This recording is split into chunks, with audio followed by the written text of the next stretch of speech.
अब हम बात करेंगे वागड़ के धनी माओ जी की। वागड़ के धनी संत माओ जी, और इनका संप्रदाय कौन सा था? निष्कलंक।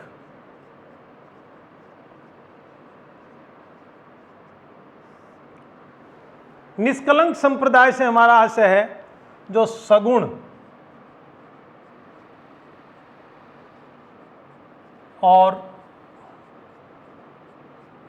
निर्गुण, सगुण और निर्गुण दोनों को मानता हो। भाई साहब, हमें भक्ति करनी है, चाहे मूर्ति हो और चाहे नहीं हो, निराकार हो और चाहे साकार हो, में कोई मतलब नहीं है, हम सगुण और निर्गुण दोनों बातें मानते हैं। अब देखो, इनको क्या माना जाता है? वागड़ के धनी। वागड़ के धनी किसको माना जाता है? माओ जी को माना जाता है। इन्होंने भीलों के लिए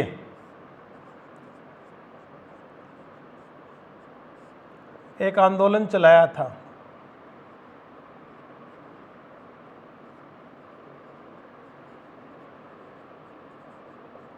उसका नाम क्या था? लसाड़िया आंदोलन।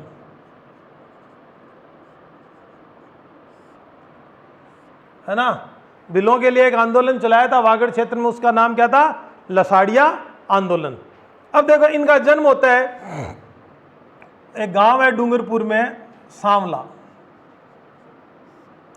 लेकिन इन्हें ज्ञान की प्राप्ति कहाँ होती है?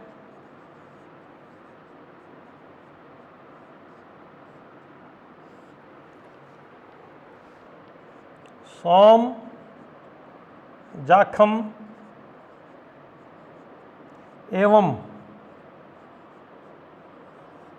माही नदियों की त्रिवेणी,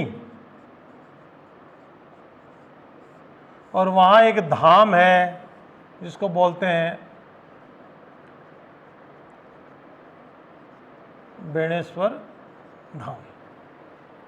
जब मंदिरों की बात की थी तो विश्व का एक ऐसा मंदिर जिसमें खंडित शिवलिंग की पूजा होती है। धरती से जब खुदाई में निकला तो शिवलिंग कैसा था? खंडित शिवलिंग था, उसकी पूजा होती है। इस धाम में, बेणेश्वर धाम में माओ जी को ज्ञान प्राप्त हुआ था। अब देखिए, सांवला मंदिर है, इस गांव में जहाँ जन्म हुआ वहाँ उनका मंदिर बना हुआ है, यहाँ इनका मंदिर बना हुआ है। सांवला गांव में इनकी मंदिर बना हुआ है और जहाँ पे इन्होंने जन्म लिया था। और बेणेश्वर धाम में भीलों का कुंभ लगता है। कब लगता है साहब? शिव जी को समर्पित मंदिर है बेणेश्वर, तो इसका मतलब शिवरात्रि को लगना चाहिए था। लेकिन बेणेश्वर धाम में शिवरात्रि को नहीं लगकर ये कुंभ मेला कब लगता है? माघ पूर्णिमा को लगता है। माघ पूर्णिमा को ये मेला लगता है। तो यहां इसको क्या बोलते हैं? निष्कलंक समाज संप्रदाय की प्रमुख पीठ।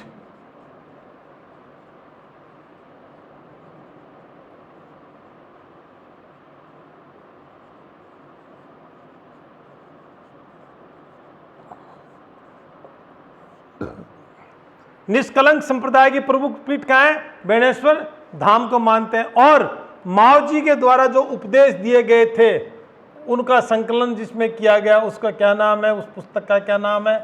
चोपड़ा। चोपड़ी बोलते हैं किताब को, और उसका नाम क्या है? चोपड़ा। इस प्रकार निष्कलंक जो सगुण और निर्गुण दोनों को मानता हो। भीलों के लिए इन्होंने एक आंदोलन चलाया जिसका नाम था लसाड़िया आंदोलन। सांवला गांव में इनका जन्म हुआ, वहां इनका मंदिर बना, और ज्ञान की प्राप्ति कहाँ हुई इनको?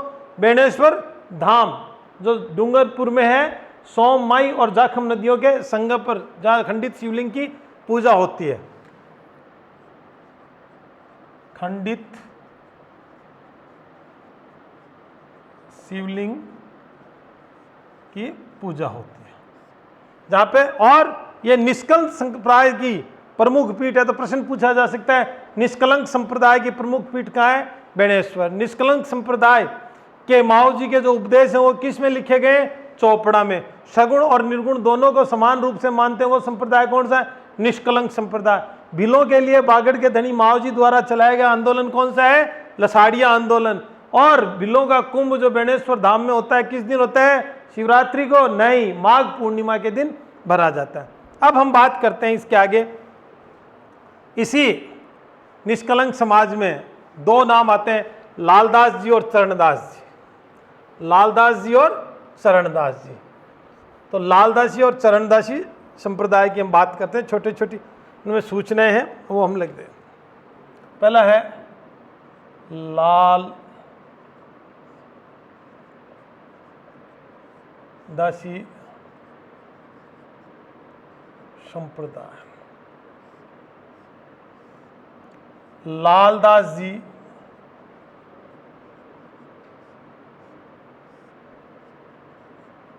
को मानने वाले क्या कहलाए? लालदासी कहलाए। इनके कोई नियम नहीं है साहब, कोई नियम नहीं है तपस्या में।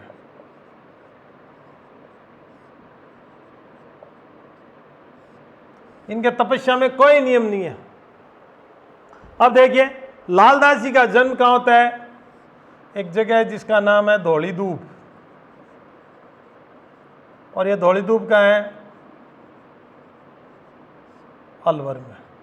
धौली दूब अलवर में। और इनकी मृत्यु कहाँ आती है? नांगला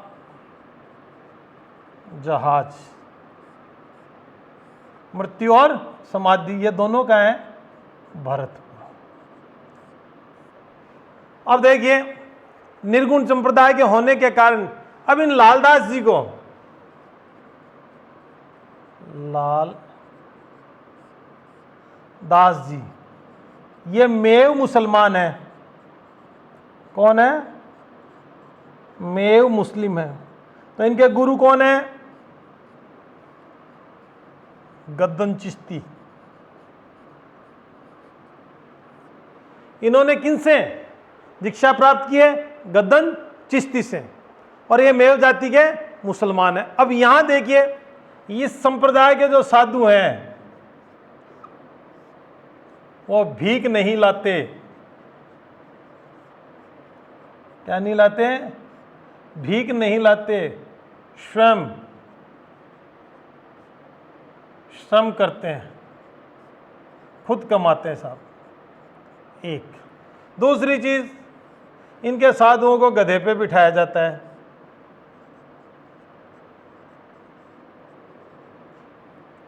बिठाया।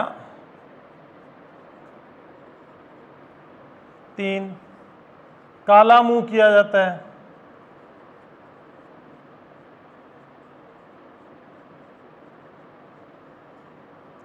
4 जूतों की माला पहनाई जाती है।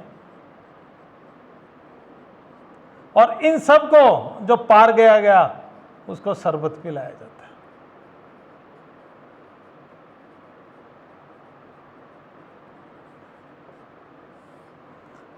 अगर सांसारिक जीवन में आप ऐसा हो गए तो गड़बड़ हो जाएगी। तो इसमें गधे पे बिठाया जाता है, काला मुंह किया जाता है, जूतों की माला पहनाई जाता है और शरबत पिलाया जाता है। और सबसे ज्यादा लालदास जी के शिष्य जो हैं वो मेव जाति के मुस्लिम हैं।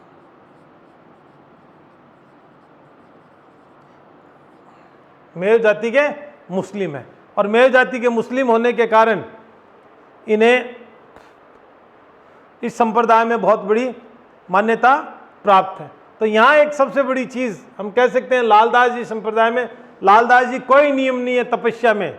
धौली दूब अलवर में इनका जन्म होता है, नांगला जहाज भरतपुर में मृत्यु होती है। लालदास जी मेव मुस्लिम थे, इनको गद्दन चिश्ती ने दीक्षा दी थी। किसने दी थी? गद्दन चिश्ती ने दीक्षा दी थी। और यहाँ के साधु जो है भीख नहीं लाते हैं, स्वयं श्रम करके कमाते हैं। गधे पे बिठाया जाता है, काला मुंह किया जाता है, जूतों की माला पहनाई जाती है, उसके अंत में उन्हें शरबत पिलाया जाता है। और इस प्रकार यह लालदासी संप्रदाय में साधुओं की जो व्यवस्था है। और इसी के साथ एक संप्रदाय और है जिसका नाम है चरणदासी संप्रदाय। चरणदासी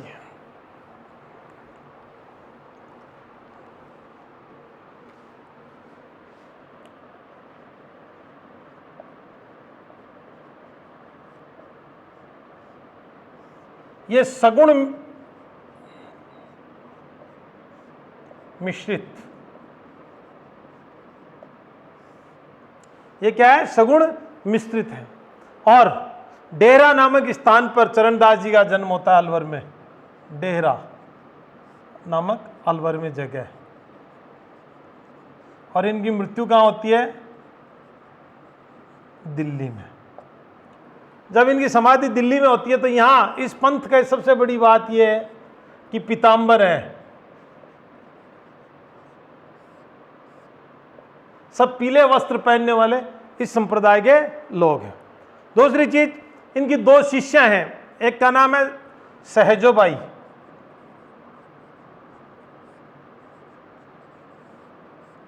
जिन्हें मत्स्य संघ की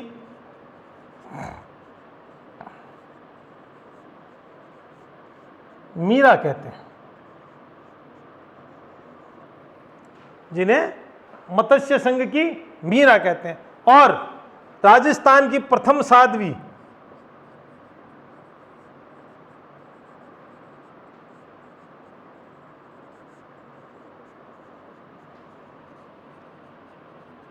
राजस्थान की प्रथम साध्वी होने का इन्हें मान प्राप्त है। अब इनकी दो पुस्तकें हैं, एक का नाम है दयाबोध और दूसरी जो है वो है विनय मल्लिका। दूसरी का नाम है विनय मल्लिका।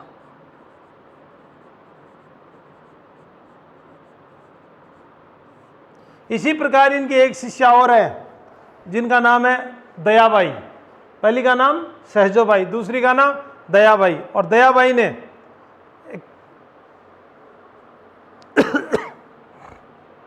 दयाबाई, ये पुस्तक दयाबाई की है, दयाबोध और विनय मल्लिका, ये दोनों पुस्तक जो है वो किसकी हैं? दयाबाई की। और सहजोबाई की पुस्तक जो है वो देखिएगा, सहजोबाई 16 तिथियां, पहली पुस्तक है सहजोबाई की 16 तिथियां नाम से उनकी एक पुस्तक है, जिसको क्या कहते हैं हम? 16 तिथियां के नाम से जाना जाता है। और दूसरी है सहज प्रकाश, सहज प्रकाश। ये सब साहित्य किस भाषा में है? मेवाती भाषा में। और यहां ये कहते हैं कि ये जो चरणदास जी हैं ये भविष्यवाणी करने जानते थे साहब।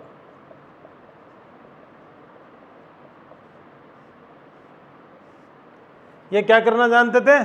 भविष्यवाणी करना जानते थे। अब भविष्यवाणी करने की जब बात करते हैं हम तो कैसे कि इन्होंने एक बार कहा था कि 6 महीने बाद पश्चिम की तरफ से, उत्तर पश्चिम की तरफ से एक लुटेरा आएगा और कहते हैं कि नादिर शाह फिक्स 6 महीने बाद में भारत में लूटपाट मचाने के लिए आया था। तो इस प्रकार चरणदासी संप्रदाय जो है सगुण मिश्रित भक्ति की बात करती है। चरणदास जी का जन्म डेहरा अलवर में हुआ है और मत्स्य, जो अलवर के आसपास का क्षेत्र है उसे मत्स्य क्षेत्र बोलते हैं। सहजोबाई इनकी शिष्या है जो मत्स्य संघ की मीरा कहते हैं और राजस्थान की प्रथम साध्वी होने का मान उन्हें प्राप्त है।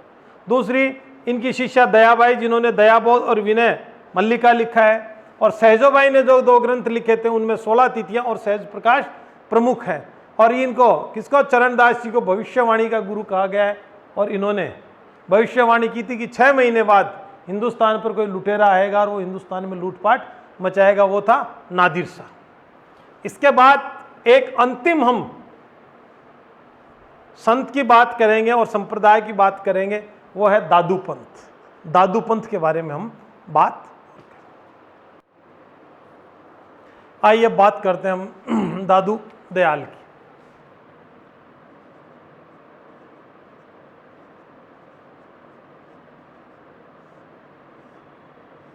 दादू दयाल, दादू दयाल की जब बात करते हैं तो कहते हैं गुजरात में साबरमती नदी के किनारे एक कमल के फूल पे एक बच्चा तैरता हुआ जा रहा था। तब कहते हैं कि लोधीराम ब्राह्मण और उनकी पत्नी सावित्री बाई ने उस कमल के फूल के ऊपर जो बच्चा जा रहा था उसे वरदान समझकर अपने यहाँ ले लिया और उसका लालन पालन किया। लोदीराम और सावित्री। कहां पर? साबरमती नदी। साबरमती नदी के किनारे। अब जो जो दादू बड़े होते गए तो दादू ने 2-3 चीजों का बचपन से ही बहुत ख्याल रखा। एक, प्रिय वस्तुओं का त्याग।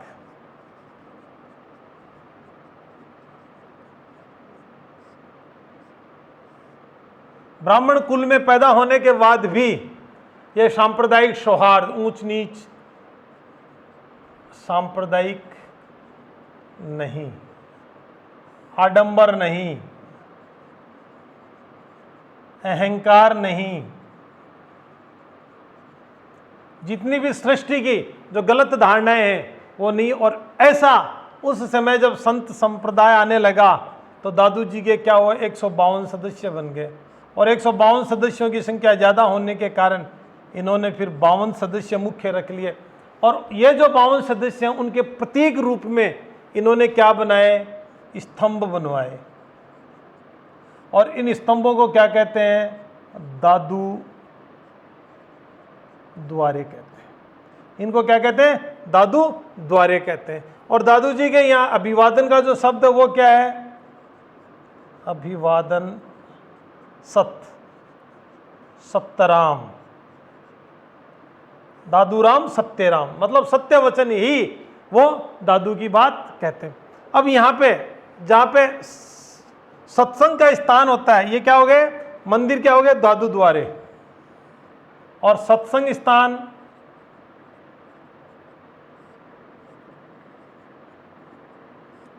अलख दरीबा।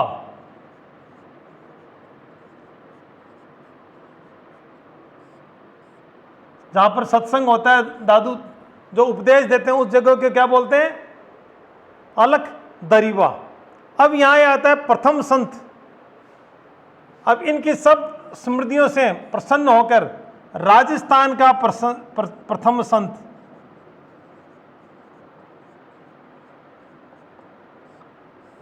जिससे मुगल बादशाह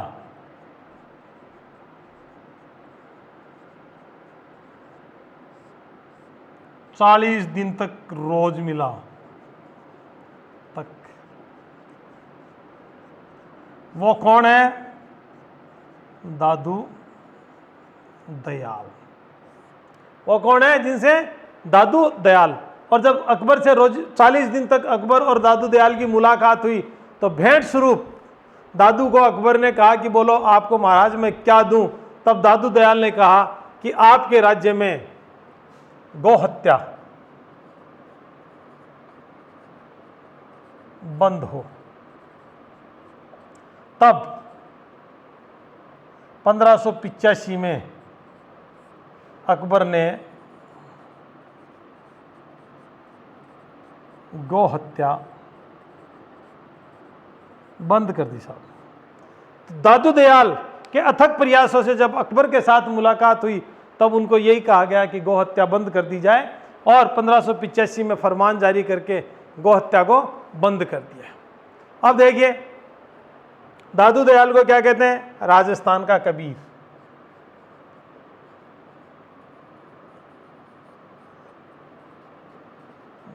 समानता है क्या कि दोनों ही नदी में तैरते हुए मिले, दोनों ही निर्गुण की बात करते हैं, दोनों ही अहंकार और अपनी सामान्य भाषा में जन जन तक उपदेश देते हैं। दोनों का मुख्य उद्देश्य मूर्ति पूजा, कर्म कांड, छुआछूत, इन सब का विरोध करना। इसलिए राजस्थान का कबीर किसे कहते हैं, दादू को कहते हैं। और ये क्या कहते हैं कि विनय और अहंकार, विनय को अपनाओ और अहंकार को छोड़ दीजिए।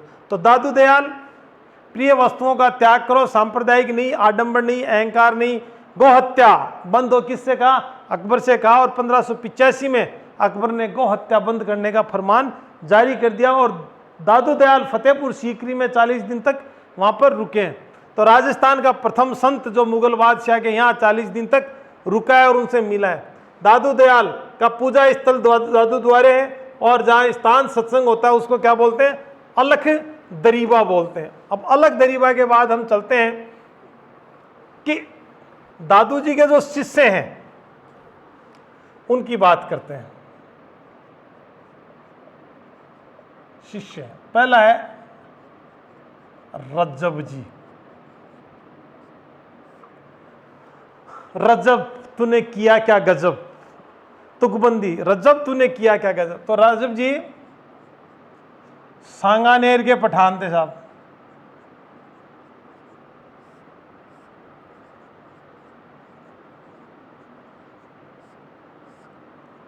सांगानेर के पठान थे। अब ये एक दिन घर गए होते और घर वालों ने कह दी इनकी बात शादी की, जबकि दादूपंथी तो ब्रह्मचारी रहते हैं, कुंवारे रहते हैं। अब जब बात कर दी तो ये दूल्हे के वेश में थे, दूल्हे के वेश में, और सामने कौन मिल गए, गुरुजी। तो गुरुजी ने क्या कहा, रज्जब तूने कर दिया गजब, रजब तूने कर दिया गजब, बांध लिया सेहरा।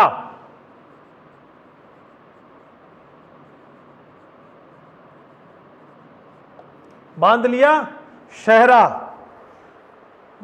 अपन गए हरि भजन, आपा गए हरि भजन,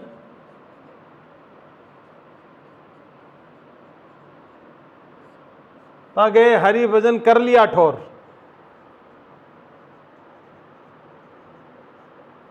जो ही दादू जी की वाणी सुनी, किसने, रज्जब जी ने, बोला हट कुछ नहीं, शादी विवाह कुछ नहीं करेंगे। और आजीवन रज्जब जी उस दूल्हे के भेष में ही संत बन गए और अपने कार्यक्रम करते रहते हैं। अब देखो रज्जब जी जो ही सहरा बांध लिया तो वो क्या कहते हैं कि संसार वेद है। उनकी बात क्या है, संसार वेद है और सृष्टि जो है वो कुरान है, वो कुरान है। तो सृष्टि कुरान। दूसरी चीज रज्जब जी के लिए कहते हैं, जब दादू दयाल की मृत्यु होती है उसके बाद रज्जब जी कहते हैं कि इस दुनिया में अब देखने लायक कुछ नहीं है। क्या कहते हैं, इस दुनिया में देखने लायक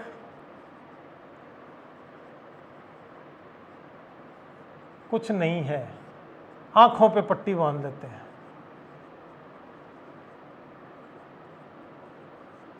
आंखों पर पट्टी बांध ले होते हैं और कुछ भी नहीं देते, देखते हैं एक अंधे की तरह रहते हैं। क्योंकि गुरु जाने के बाद मैं ये अखियां जो है ये गुरु दर्शन को ही तरसेंगी, बाकी किसी के लिए नहीं तरसेंगे। तो रज्जब जी सांगानेर के पठान थे, दूल्हे के वेश में रहते थे। गुरुजी से जब देखा, रज्जब तूने कर दिया गजब, बांध लिया सेहरा, आपा गए हरि भजन, कर लिया ठोर। मतलब उनको इतना बुरा लगा कि यार मैं भक्ति करने चला था और कहीं सांसारिक माया मोह में फंस गया और गुरु को अच्छा नहीं लगा। तो उन्होंने कहा शादी नहीं करेंगे और इसी लिबास में, दूल्हे के लिबास में हम रहेंगे। तो उन्होंने कहा संसार वेद है और सृष्टि कुरान है।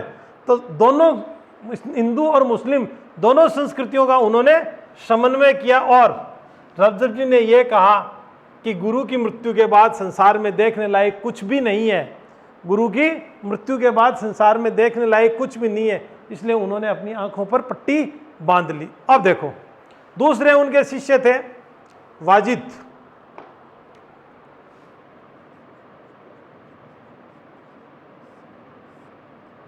श्रृंगार विरोधी।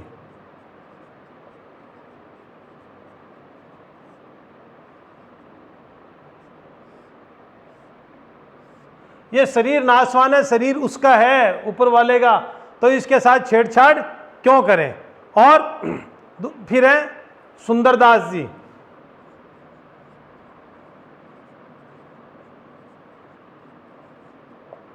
जिन्हें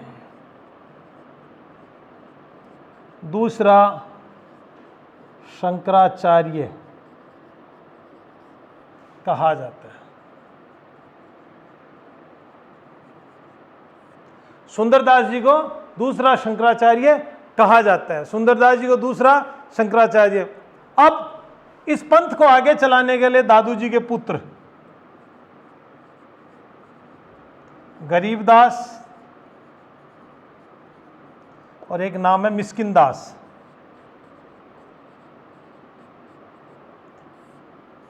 ये इस पंथ को आगे बढ़ाते हैं।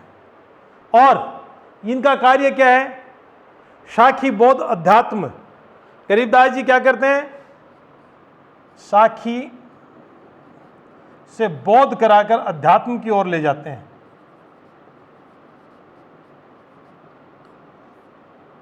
दादू की जो साखियां हैं, दादू की वाणी जो है, दादू के जो उपदेश हैं, उनसे लोगों को निर्ब्रह्म की ओर ले जाने की कोशिश करते हैं। अब देखिए, दादू पहले कहां पहुंचे? आबू। आबू से कहां है? पुष्कर। पुष्कर से कहां है? जयपुर।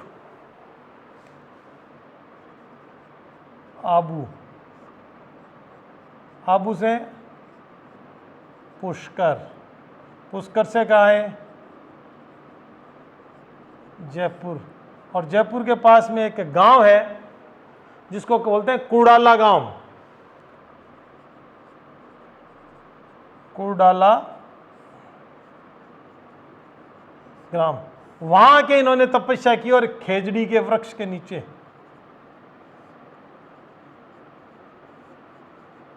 किसकी प्राप्ति हुई? ज्ञान की प्राप्ति। इनको क्या, किसके, खेजड़ी के नीचे किसकी प्राप्ति? ज्ञान की प्राप्ति हुई। और इन्होंने ब्रह्मधाम,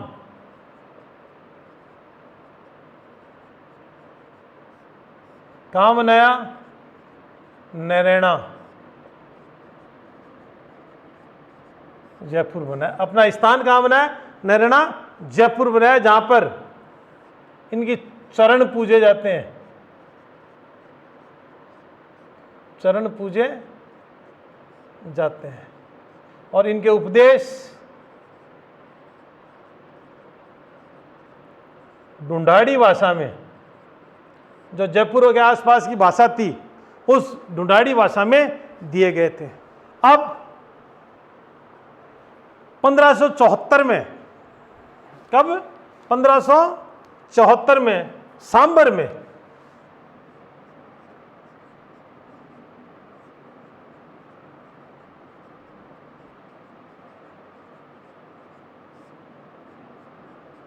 दादू पंथ की स्थापना, दादू पंथ की स्थापना कर दी जाती है 1574 में। और आप भरेना की पहाड़ियों में,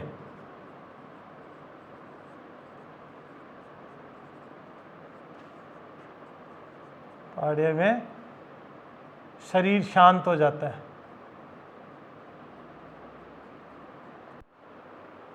1574 में सांबर जयपुर में दादू पंथ की स्थापना की गई और भरेना की पहाड़ियों में दादू दयाल ने अपना शरीर छोड़ दिया।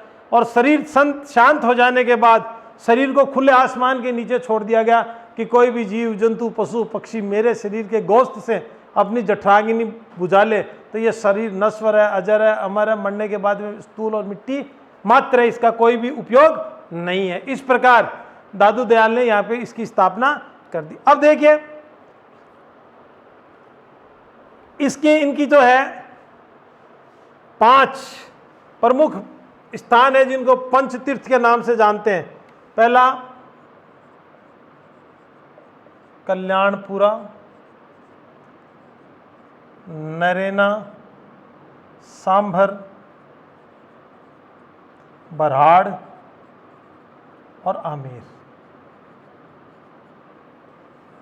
ये दादू पंथियों के 5 प्रमुख स्थान हैं। कल्याणपुरा, नरेना, सांभर, बरहाड़ और आमेर। इन्हें क्या बोलते हैं? पंचतीर्थ।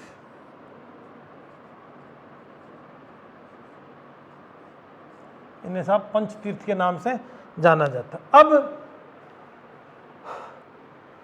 दादू दयाल नरेना जयपुर की जो उनकी दादू द्वारा वहां पे उनके चरणों की पूजा होती है।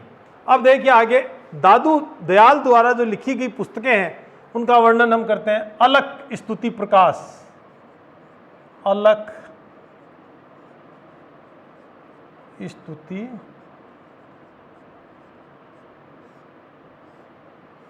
अलख स्तुति प्रकाश। दूसरी इनकी पुस्तक है दादुरी वाणी।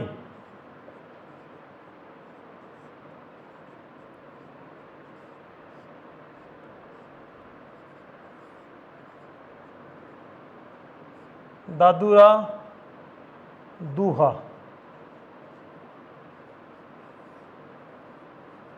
हरडेवाणी